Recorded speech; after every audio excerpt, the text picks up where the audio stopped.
We have a colorful week full of planetary transits, and this week's astrology Pisces season begins, allowing us to experience a dreamy sense of self. Mercury will transit into the sign of the tethered fish as well, which will allow us to think more abstractly. And these next 7 days will be filled with Mercury transits, giving us the urge for mental stimulation and deep conversations. Regarding the vibes on the graph, we've got an interesting mix going on. Romantic vibes will be the highest energy on the graph and last most of the week. This is mainly because of this Mars-Venus conjunction. Venus is going to make a conjunction with Mars this week, and we'll be feeling that for a bunch of days. And so this is going to rev up the need to be flirty. This is going to rev up the need to resolve situations in relationships. There's going to be a bigger urge for passion and a much deeper need for connection. Throughout this week, we have another steady stream of energies. Mental vibes will be present throughout the entire week, to all of the Mercury transits we have occurring. These mental tones are going to intersect solitude and emotional sensitivity until about the 20th. So even with some of the harmonious energy we have in the air with those romantic vibes, there could be some moments where we're feeling a bit edgy. Mostly this is due to the transits that we're having this week. So even though we've got that harmonious vibe, there's a bunch of edgier transits that are occurring. So we'll need to find constructive ways to blow off steam. As we get to the weekend, social vibes and solitude will intersect mental energy. Now, contradictory energies like this, they generally don't make sense, but we have two transits that aren't like the other occurring on Saturday and Sunday. One involving Saturn and another involving Jupiter. So one moment we may want to stay to ourselves, and the next we may just want to get out and just be social. So yeah, we're in for yet another colorful week. Let's look at these next bunch of days and see what we can expect. As a reminder, don't forget to like and subscribe because it helps this channel grow. And if you'd like to support the work of this channel, you could do so by buying me a fresh cup of coffee. There's a link in the description box below. The beginning of the week opens up to the sun changing signs. Welcome to Pisces season 2024 and happy birthday to all the Pisces out there. So as we leave the cerebral method of Aquarius, we shift to a more intuitive approach when it comes down to the way we experience a sense of aliveness. With the sun being here, it'll add a dose of compassion to the air. And considering the sun has to do with how we boost our confidence, we'll gain more from being empathetic to others. In other words, the act of being kinder to others tends to feed our ego in this energy. Therefore, people tend to take a more gentler approach when it comes down to the way they treat others. And this is because Pisces is a highly sensitive sign that encourages us to embrace our giving nature. So we may feel compelled to pay it forward. In this energy, we do things for others without anticipating a reward back. With energy like this, it's easy to be attuned to other people's emotions. It's easy to be more in tune with your extrasensory side, which allows us to understand what other people need. And so this is also one of the things that contributes to that giving side in this energy. And because of the intuitive nature of this energy, we may feel more psychic than normal. Our dreams might be more prophetic, and there could be moments where we feel more inspired than typical. So this could truly be a period of intuitive downloads and understanding our psychic side better than we normally do. Because in this energy, we're really receptive, but we're also open to the unquantifiable. And by that, these are the things that can't be explained by facts. These are the things that can't be explained by logic. Piscean energy is about gaining knowledge and answers from unknown sources, which is generally about tapping into our psychic abilities and the divine. So this could truly be a period of perceiving things from a different lens and accepting the fact that not everything can be explained away with logic. One of the other cool things about this type of energy is because of the inspiration we feel, it allows us to tap into our creative side effortlessly. So for right brain types, this may be a period where you're feeling more inspired than typical. If you've experienced a period of writer's block or any type of other artistic block, creative block of any kind, this could be a period where you're finally getting back into a flow state with whatever you're trying to put out into the world. It could be a period of accessing your imagination in a huge way, which will allow you to produce something that's dreamy, that's beautiful, that's vivid, and perhaps enchanting. Socially, even though this energy is more internalized, it doesn't mean that we won't go out, it doesn't mean that we won't socialize, but we may feel more introverted during this time. time. So on a social level, we may prefer more one-on-one interactions or something that's very chill socially, like a chill environment that has good ambience, or doing social things associated with Pisces and Neptune, which could be going to the movies because Neptune is associated with film, enjoying some good music, doing something that's related to poetry, maybe going to a poetry night, or even joining a writer's circle of some kind or a drum circle of some kind, because this kind of energy revs up the need for those types of experiences. Of course, there's a lower expression with this vibe, as there is anytime a planet changes signs. And with energy like this, since it's very undefined, we need to be aware of being vague. We need to be aware of feeling too hazy. We need to be aware of feeling ungrounded. So if you're feeling off kilter during this time, try to do your best to ground your energy. Another thing with this energy is we need to be aware of being overly trusting. Because of the kind nature with this energy, it tends to have a more openness and give everyone the benefit of the doubt sort of energy to it, which there's nothing wrong with being open. There's nothing wrong with wanting to think in that way. At the same time, you have to use your discretion, and because of the hazy nature with this, coupled with some of the gullibility that can come with Piscean energy, we need to be aware of being susceptible to untrustworthy types. And speaking of, another thing that can pop up within this energy is a tendency to fib. With a vibe like this, there's an inflated sense to stretch the truth, and sometimes it's innocent, sometimes it's not so innocent, because there's a bit of a contrasting nature when it comes down to truth telling in this energy, so we need to be aware of that on both sides of things, whether that's stretching the truth a little bit because you want to spare someone's feelings, or completely omitting something, or just outright lying. So of course, do the best you can when this energy hits. Obviously, we're going to hit some spots that are fun, but we're going to definitely hit some spots that may have some moments to it, especially because we're about to hit a Pisces stellium. Mercury's going to be here on Friday, and we already have Saturn in Pisces, so we have a lot of Piscean energy ahead. And speaking of which, within a day of the sun transiting into Pisces, it's going to make complex alignments to Chiron and Pluto. For this reason, mood-wise, our emotions could fluctuate with this type of energy. We need to be aware that we're not doing things that are undermining our confidence with this stuff. Also, this is one of those energies where it can inflate moments where we focus on our perceived flaws. This is more so associated with the Chiron sector of these transits. The most edgiest parts are going to be the Pluto situations. And so with the sun making that connection to Pluto, there could be moments where we're dealing with people with big egos, people who need to dominate situations, or it could be a day to work on our relationship with control and why we need to transform other ego issues that are getting in the way. Continuing with the uncomfortable patterns of the week, on the 21st, Mercury is going to make a semisextile with Neptune. A vibe like this can create vague communication situations. So there may be scenarios where we're misunderstanding things that people are saying. In other words, we could be receiving confusing text messages, or dealing with people who are just not as straightforward as they should be, or dealing with someone who's just being intentionally cryptic. And so for this reason, communication could be very frustrating because we're not understanding what's going on.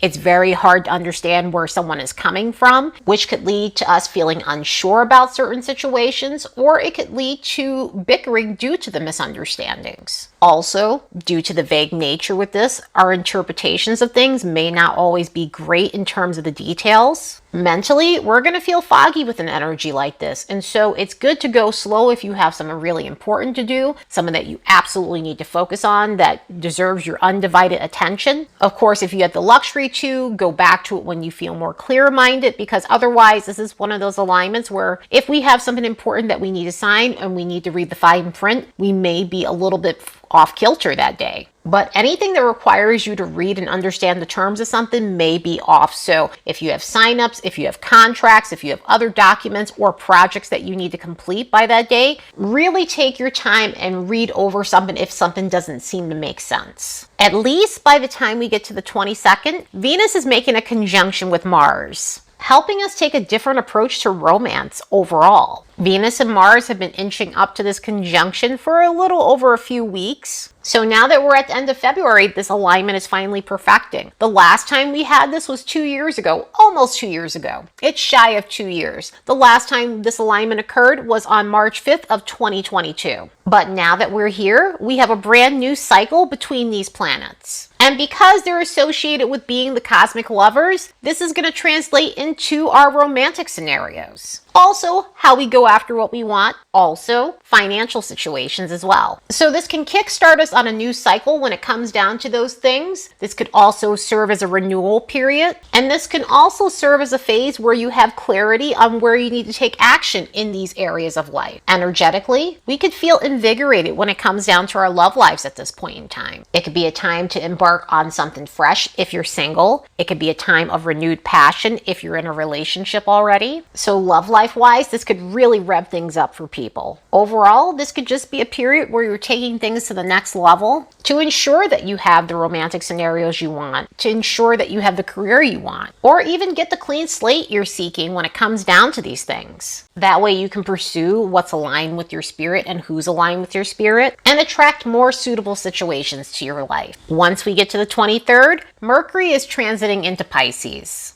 As we leave the cerebral tones of Aquarius, we shift to a more perceptive approach when it comes down to our mindset. So Mercury in Pisces allows us to take a more theoretical methodology regarding our communication and reasoning skills. And so all of that sounds rad. However, we do have a situation when Mercury is in Pisces. In astrology, we have a system called essential dignities, which assigns what planets pair well with certain signs and what planets may run into some snafus when paired with a specific sign. And in this instance, Mercury is in a position called fall. And this is because Mercury rules Virgo, the opposite of Pisces. Virgo is about focusing the mind, conventional thinking, practicality, and narrowing things down. Also, this is a very analytical sign, and it's about understanding the fine details of everything. Pisces nature, on the other hand, is more large scale. It's thinking with no limits. It's theoretical in its mindset. It's perceptive in its approach, and is about understanding things that are unquantifiable, our intuition, and non-traditional intellect. So paired with Mercury, it can run into some snags. Now, that doesn't mean that we're going to have a problem when this sign and this planet are paired with one another. It does mean, however, things just might seem more glitchier than typical. One of the cool things about this transit is our minds feel less restrictive. So rather than forcing our minds to focus on things and maybe possibly suffering from analysis paralysis, our minds tend to wander and be more free-floating, making thinking and communicating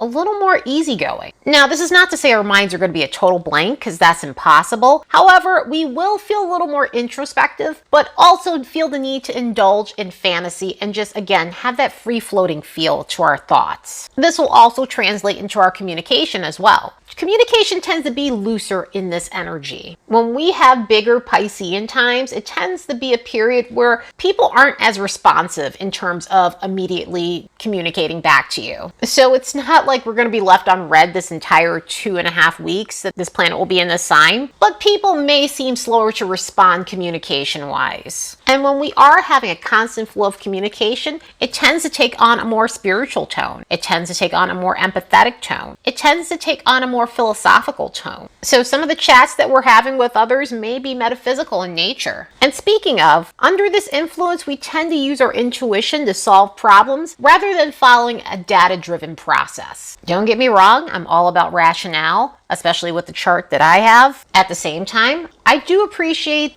different forms of intellect and other ways of perceiving data. And what's cool about Mercury in Pisces is it's about going off of your perception. It's about going off of your gut instincts when it comes down to certain scenarios that maybe most of the time we're going to use facts and details about. But not everything can be explained away with facts and details. There are some things in life that are unquantifiable. There are just certain things that we can't see with the naked eye, and it's important to use our psychic senses when those situations occur. And the great thing is, Mercury in Pisces offers us that ability to do that and to take the moment to use those senses. Another thing that comes with this that's great is feeling inspired. So if there's something that we've been trying to solve that we just couldn't get around and maybe traditional logic just wasn't giving us the answers we need, there may be some inspiration that gets drummed up. There may be moments where we have intuitive downloads about how to solve something and feel inspired to take another approach to whatever situation we're trying to tackle. Stimulation-wise, we may get a sense of fulfillment from art, from painting, from writing, music, and watching a great film because Pisces rules a lot of those themes. Also, as stated earlier, we connect to our mystical side when it comes down to Piscean energy, and Mercury in Pisces is no different. So this could be a time to absorb materials that are spiritual in nature. So that could look like